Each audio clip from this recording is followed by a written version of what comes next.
Hello everyone and welcome back to my channel if you're new here. Hi, my name is Emmy and I upload 2 videos every week on my channel here about books and reading vlogs, everything bookish and fun basically. Today we are doing my September reading wrap up. I've been doing these for months now on my channel every month, and I think September is one of my quietest months so far this year. I read 19 books, which is quite low for me, but I was slumping this month. It was also my birthday and overall just a very busy time, so I didn't get in as much reading as I typically do, but I did have some 5-star reads, which is very exciting because I don't think I had a single 5-star read in August. And we had, do we have 2 this month? I think we had 2 this month. And we read a mix of fantasy, romance, and romance. So let's just jump in and recap and review everything that I read.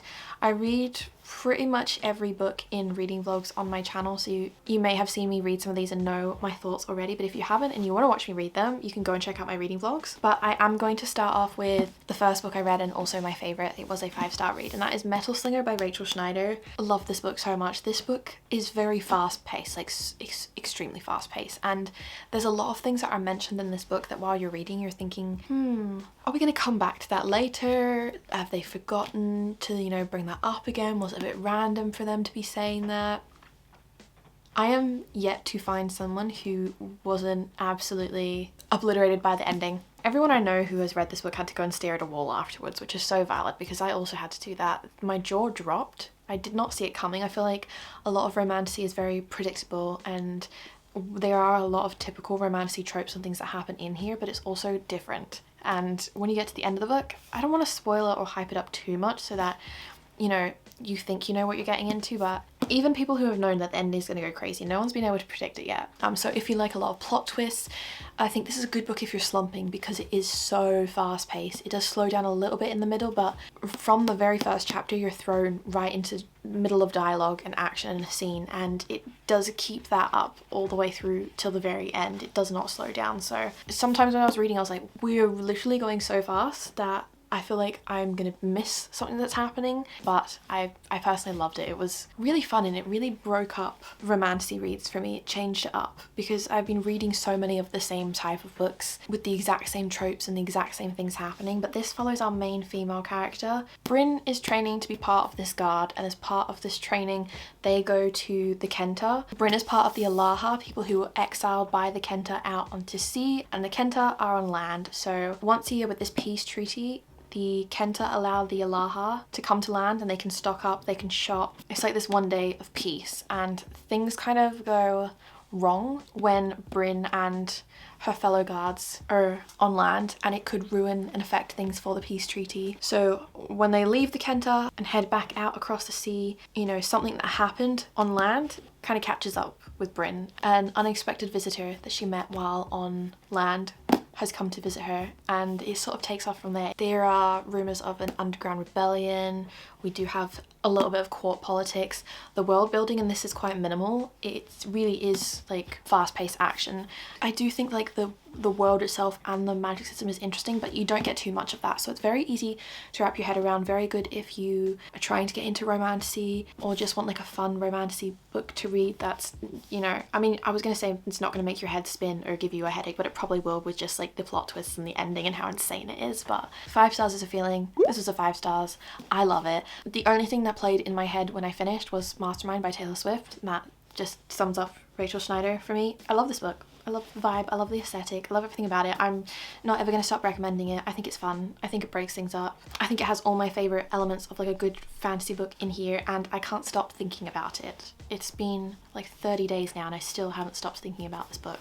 That's the first one. Our book club book of the month was The Prison Healer. If you don't know, I host a book club through Fable. It's free to join, anyone can join. I have a link down in my description, and the book that book club chose to read for September was The Prison Healer. It's a young adult trilogy and it's very hyped up and very loved, and I did think the first book was interesting, but I also felt like the first 80% of it was very repetitive. Like, we're in one setting, there's sort of just this one thing that's happening and we're going through the motions of, you know, there was these trials, but there was lots of periods in between trials, and at the start as well, I had so many questions and nothing was making sense, and you do get answers at the end, and the way that the book ended, that really bumped it up for me. So this was a 3.5 star read. I did have a whole dedicated reading vlog for this as part of book club. Anyone in my book club will have seen the YouTube video of me reading this in depth and know my full thoughts and reactions and everything to it, but a lot of people have said that this trilogy gets better as each book goes on, and after the way that it ended I do want to continue reading it, so I will be. But it definitely wasn't my favourite young adult trilogy or, you know, book series. A new entry for that is This Woven Kingdom. I read all 3 books that are going to be out. I think there's going to be 5 total in the series, and I love this more than I loved Shatter Me. I think her writing in this was really beautiful, really great. Nowhere near as like flowery and poetic as Shatter Me. I feel like that's a very specific style and of its time, but this is so good. This, we have a missing, long lost heir as the main female character who's hiding in plain sight as a servant in this kingdom, and the prince takes note of her. He thinks she's a little bit suspicious and he tries to figure out who she is and what she's doing. And we have Persian mythology. It's very fairy tale-esque with like a kingdom and princes, and it's really, really good. There is a love triangle that comes into the series, and in book 2 I completely jumped ship. It's amazing. We also got some dragons in book 2 and 3, and dragons are enough to sell me. Book 1 I think I gave 4.5 stars, and then books 2 and 3 I gave 4 stars, just because in sizing, like size wise, the books 2 and 3 are shorter, and also not as much plot happened in either of them. They did kind of feel like bridging books for what is going to come, but they were also necessary for the change of direction that we had after book 1, because we had new characters being introduced and we needed to get to know them. I also can't stop thinking about one of our main male characters in book 3 and the way that ended. I love this series. Speaking of another series that I love, I really was making my way through series that I'm in the middle of reading this month. I finished the Chestnut Spring series, so I read books 3, 4 and 5, Powerless, Reckless and Hopeless. I didn't pick up book 3 for so long because I thought I wasn't gonna like it. A lot of people have told me they skipped that book or it was their least favourite, and I am obsessed with Jasper. Like, his story and him as like a character, one of my favourites. Theo Silver is my favourite. So this book in particular, I feel like our main character Winter is so nest coded. I've just honestly really loved the way that Elsie Silver can write different types of characters and also have them be so different but complement each other in so many different ways, because we have 5 books that follow 5 separate couples, but then we also have other side characters of a dad and, you know, children and friends. Everyone has such distinct and different personalities. You know, people clash, and there's like group family dinners where you have crossovers with all of the characters and you get to see the other couples in the other books. Like, there's this overall found family vibe and actual family vibe going on in this. Then each book follows a specific couple's story, and it's just so good and so fun, and everyone in this feels real. I did think the books got better in the series as they went along. Like, these 2 are definitely my favourite, and I do think it's going to be like a guilty pleasure book series that I reread. I'm going to say it's a 5-star series for like a romance. It was very, very, very fun. But I actually still can't stop thinking about these 2.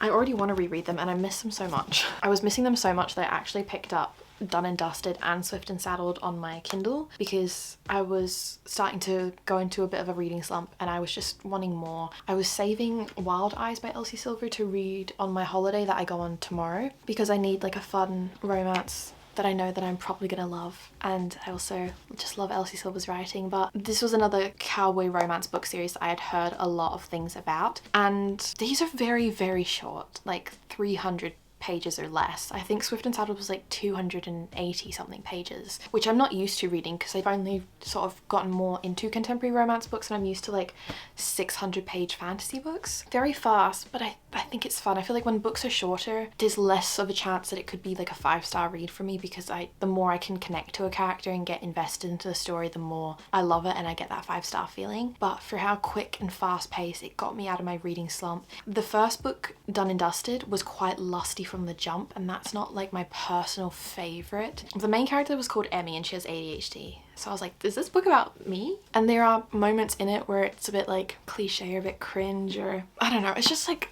cowboy romance. It was a 3-star read for me, maybe. I did really enjoy it, but I did pick up Swift and Saddled, which was shorter, but I loved it more. I don't know why, just like the 2 characters, I was giggling the entire time. I thought it was very fun. I read it in like 2.5 hours, and I can't wait to read the other 2 books that are going to be coming out in the series because they're not out yet. The next one comes out in November and I'm very, very excited for that character story because I've been waiting for that since book 1. And then the 4th one, I had no idea what that was going to be about until I had read book 2, and now I'm like, okay, that makes sense. So that was fun and it was getting me out of my slump. So I have to give the book that. I read The Final Empire by Brandon Sanderson. This was a 4-star read for me. I really enjoyed it. I love fantasy, I love politics, I love an interesting magic system. I love when a book has all of them together and it's done very well, which I think this was. I do feel like it was quite dense at times, and the book is split up into 5 parts. The part 1 I feel like was a lot of just the introduction, the setting up. You're meeting new characters, you're getting to know the world and the way that it sort of works, the different types and groups of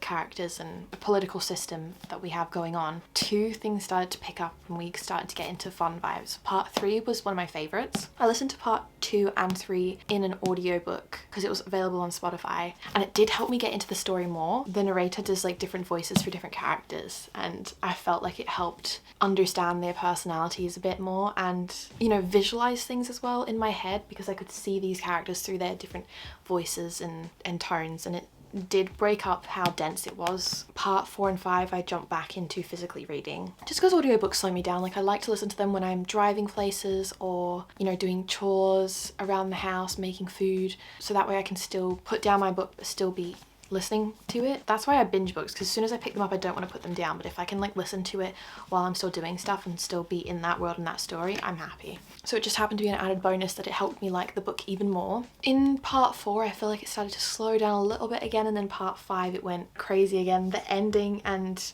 I was surprised. I thought the ending would have more of like a big cliffhanger, being the first book in a fantasy series, but it kind of wrapped up and I can see where book 2 is going to go now and know that it's definitely going to be more of a political fantasy and focusing on that after what happened at the end. And it definitely was shocking. Like, I thought what happened at the end of the book would probably happen like at the end of the first 3 books. So it did move a lot quicker than I thought it was going to. And I had no idea what I was jumping into with this book. I do think I was pleasantly surprised. It's always nice when you pick up a book that's so hyped and talked about and then you read it and you understand why it's hyped and talked about, and that's how I felt reading this. I love this book with all of my heart. It still consumes my thoughts.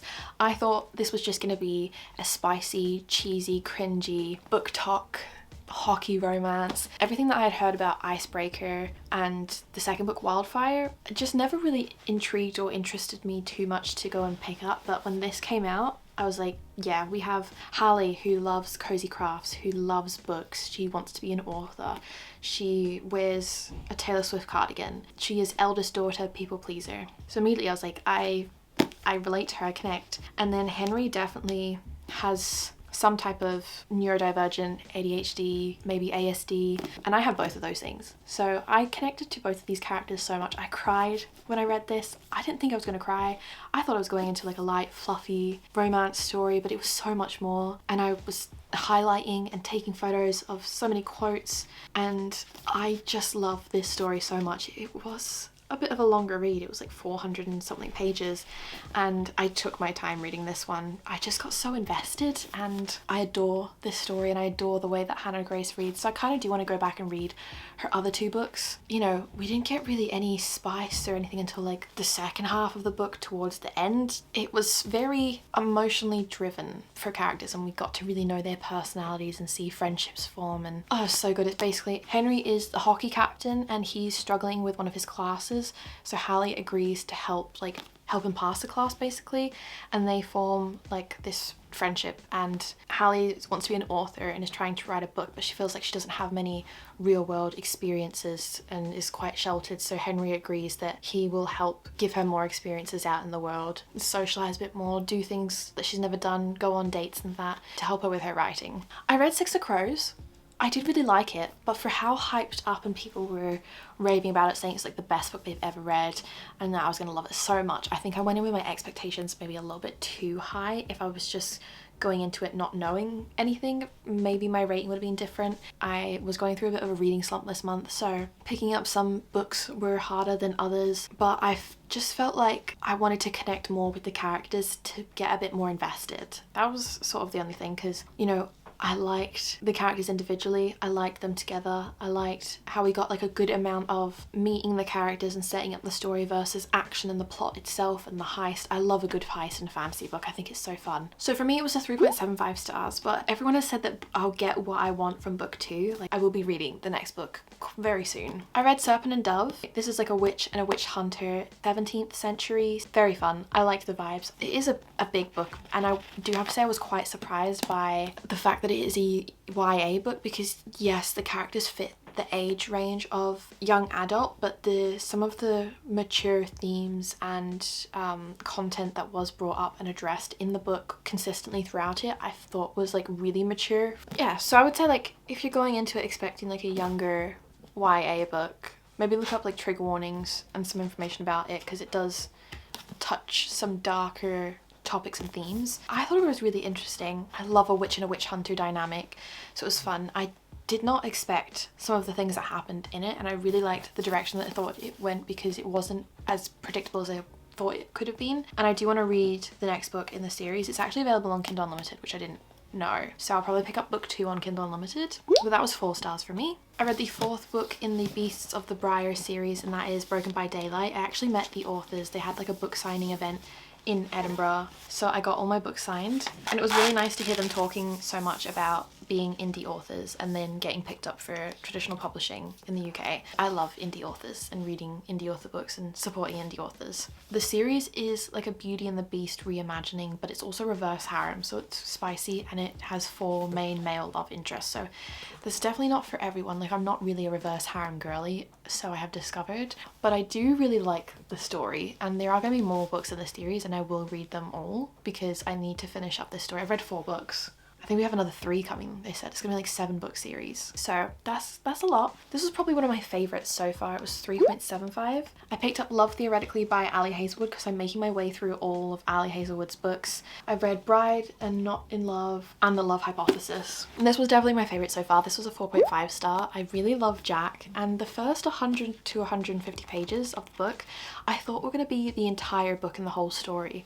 So when I got to like 160 pages, I was like, hang on a second, I thought this would be like the conflict that we had at the end of the book, but no, there was more. So that was a good and pleasant surprise because it wasn't as predictable as I thought it was going to be. But I just love the way that Ali Hazelwood writes her characters and her descriptions and dialogue. I just think they're so fun. They are a little bit like millennial at times. I always giggle when I read her books. I read Petal's for Vicious Secrets. This book was a little bit confusing for me to get into at the start. When I first picked it up, the back of the book talks about a main female character called Hope, but when you read the book there's actually 2 main female characters, and it's dual point of view, but it's written in 3rd person. So we'll have some chapters focusing on Hope and then some chapters focusing on another character, Lena, who I had no idea was going to be like a main character in the story. And the chapters are very short, like sometimes they're just 2 pages, and I do love short chapters, but I do think that I just didn't really connect to either of the characters because it was quite short, and what we were getting of them felt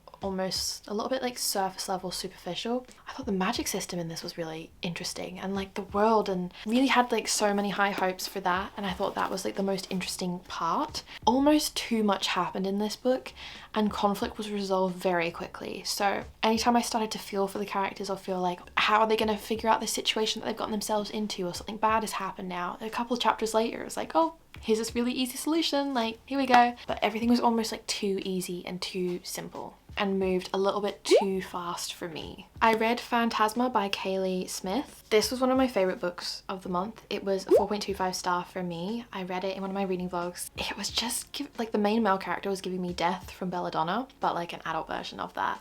Something about like a white-haired ghost, devil, demon related phantom thing just gets me every time. But this is like an adult Caraval meets Kingdom of the Wicked. It is dark. You got like witches and mythical creatures in a magical New Orleans setting with trials and games that are sort of reminiscent of Caraval. It's fun, it's a vibe, it's romantasy. It's also a standalone, so you can read it by itself. It's going to be part of an interconnected series where the next book will follow like a different character that we met in book 1. You don't have to read it, and the plot and the storyline for those 2 characters that we focused on in Fantasma ended, and we got like a resolution.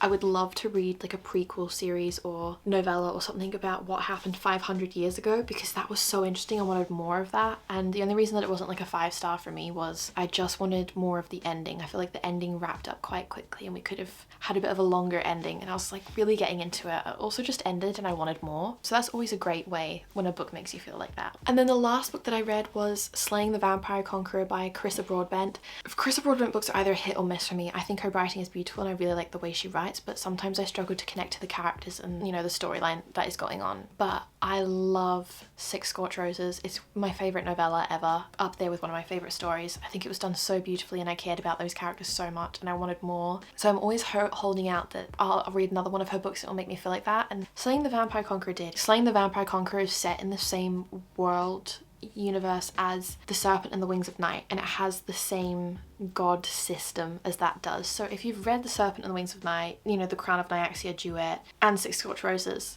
this is set in that same universe. It has the same, they follow the same gods, and you know, magic works the same. Our main female character is sent to assassinate this vampire conqueror, and it's a romantasy. And it's very fun, and she's sort of got this like undercover spy mission. The vampire conqueror has his own mission. Oh, it's just fun, a fun giggly time. And that was a 4-star read for me. So they are all the books that I read in September.